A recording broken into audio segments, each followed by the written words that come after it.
شریعت نہیں جس کے اندر سیاست نہ ہو، اور وہ سیاست نہیں جو شریعت کے تابع نہ ہو۔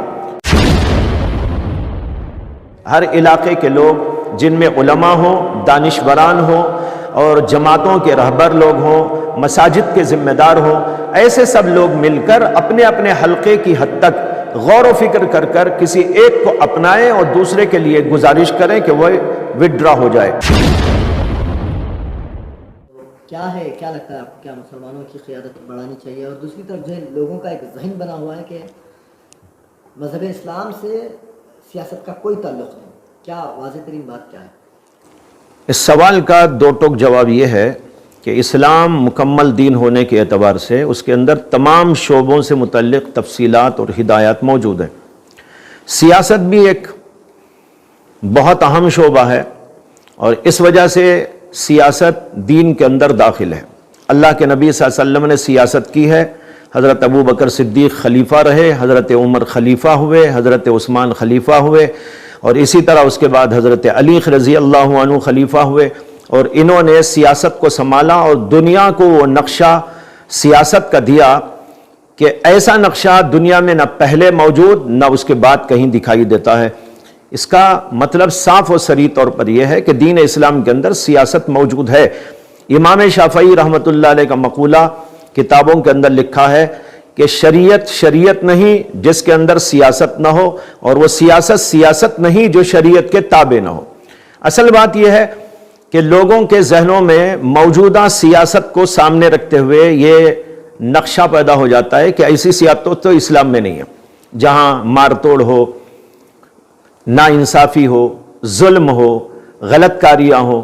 اس کو دیکھ کر لوگوں کے ذہنوں میں پیدا ہو جاتا ہے کہ بھائی ایسی سیاست نہیں۔ واقعی ایسی سیاست تو شریعت میں نہیں ہے، لیکن شریعت کے اندر واقعی سیاست موجود ہے، اور وہ ایسی سیاست ہے کہ جس سے کہ امن، امان اور انصاف کا بول بالا ہوتا ہے، اور ساری دنیا کے اندر امن و سلامتی قائم ہو جاتی ہے۔ رہا یہ سوال کہ مسلم قیادت کو بڑھانا، یہ تو بہت اہم بات ہے کہ ہم مسلم قیادت کو بڑھائیں۔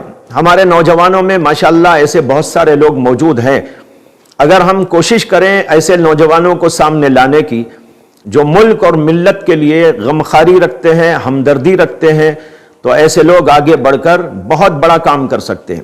لیکن اس سلسلے میں ایک بات ضرور عرض کرنا چاہوں گا کہ مسلم قیادت کو بڑھانے میں ایک طرف ہم اس بات کی کوشش کریں، اور پوری ملت کو مل کر کوشش کرنا چاہیے کہ تعداد میں اضافہ ہو، اور دوسری طرف اس بات کی بھی کوشش ہونی چاہیے کہ جو لوگ اس سلسلے میں آگے آئیں وہ کچھ صفات رکھنے والے بندے ہوں، ان کے اندر اللہ کا ڈر ہو، اللہ کا خوف ہو، ملک اور ملت سے ہمدردی و غمخواری ہو۔ وہ محض اپنا پیٹ پالنے کے لیے نہ آئیں بلکہ ملک اور ملت کی خدمت کے لیے آئیں۔ ان کے اندر ہمدردانہ جذبات ہوں، غمخواری کے جذبات ہوں، اور جو ہے لوگوں کو آگے بڑھانے کی فکر کریں، اور انصاف کا بول بالا کرنے کا ان کے اندر جذبہ موجود ہو۔ ایسے لوگوں کو سامنے لانے کی کوشش کرنا چاہیے۔ یہ کوشش انتہائی ضروری ہے، اس لیے کہ جب اچھے لوگ سیاست میں آئیں گے دنیا کے اندر امن و سلامتی قائم ہوگی، ظلم کا دور دورہ ختم ہوگا۔ اس کے بجائے غلط لوگ آئیں گے تو نتیجہ غلط ہی ہوگا۔ اس لیے کہ سیاست کسی چیز کا نام نہیں ہے، سیاست تو نام ہے کچھ اصول کا، کچھ ضوابط کا، اور ان ضوابط اور اصول پر چلنے والے لوگ سامنے آئیں گے، تبھی وہ اصول و ضوابط رونما ہوں گے اور اس کے فوائد و برکات پھیلیں گے۔ ایک طرف جو ہے یہ بات یہ ہے کہ مسلم قیادت کو بڑھانا بے انتہا ضروری ہے۔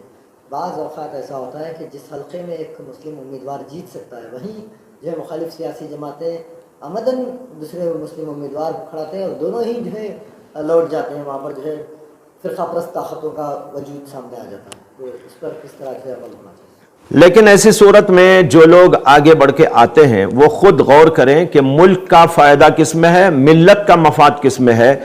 ذاتی مفادات کو یا صرف اپنی پارٹی کے مفادات کو نہ دیکھیں۔ پارٹی کے مفاد کو دیکھیں گے تب بھی یہ مسئلہ حل نہیں ہوگا، ذاتی مفاد کو دیکھیں گے تب بھی یہ مسئلہ حل نہیں ہوگا۔ اس لیے ایسے لوگ اگر سامنے آئیں گے جو ملک اور ملت کی وفاداری اور اس کے اصول و ضوابط کو دنیا میں قائم دائم رکھنے کی فکر کریں گے، قوم سے ملت سے ہمدردی غمخواری رکھیں گے، تو یہ جب بھی مسئلہ پیش آئے گا تو وہ سوچیں گے کہ بھائی فائدہ کس میں ہے، ملک کا فائدہ کس میں ہے, ملت کا فائدہ کس میں ہے.